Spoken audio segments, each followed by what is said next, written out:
J'avais 3 joueurs importants qui sont titulaires à part entière qui étaient absents, notamment 2 dans les 4 joueurs défensifs. Donc toute notre animation défensive a été un petit peu chamboulée. Donc ça s'est vu sur les 20 premières minutes, on n'avait aucune cohérence, on jetait les ballons, on les perdait tous. Puis petit à petit ça s'est mis en place.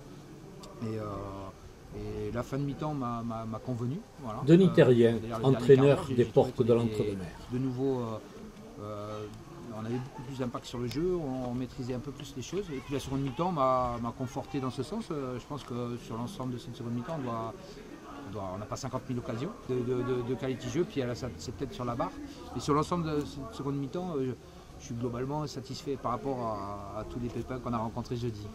La rencontre entre les Portes de l'Entre-deux-Mers, en maillot bleu foncé, et Bayonne, en maillot bleu clair, s'est déroulée sur un terrain synthétique en parfait état, devant une assistance nombreuse, acquise aux joueurs locaux. Pourtant, ces supporters devront attendre un bon moment et patienter avant de se réchauffer et de vibrer sur des actions construites par les locaux. Au retour des vestiaires, les 2 formations ont assumé enfin leur statut d'équipe régionale et développé plusieurs actions dangereuses. Les Portes de l'Entre-deux-Mers, à la recherche de victoires, réalisent plusieurs combinaisons qui mettent la défense adverse en grosse difficulté.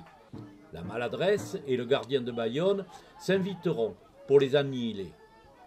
La barre transversale, des situations litigieuses, n'apporte pas plus de réussite et au final, les Portes de l'Entre-deux-Mers obtiennent un 5e match nul qui les maintient hélas dans une situation précaire au classement.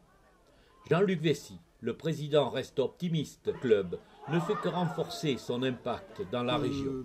Aujourd'hui, le FC Portes Entre-deux-Mers, c'est le 3e club en nombre licencié de la Nouvelle-Aquitaine. 672 licenciés.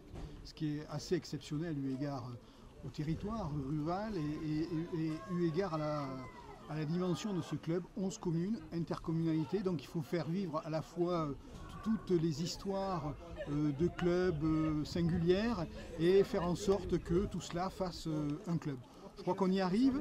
670 licenciés, plus de 670 licenciés, c'est près de 80 dirigeants, garçons et filles, et tout cela sur un territoire de 20 000 habitants. Donc ce qu'on fait n'est pas extraordinaire, c'est ce que je dis très souvent, mais ce qu'on fait avec Christian Lacoste, c'est mettre en œuvre une équipe pour que tout simplement le foot, dans toutes ses dimensions, conviviales, compétitives, puisse être joué sur le territoire des Portes d'Entre-deux-Mers.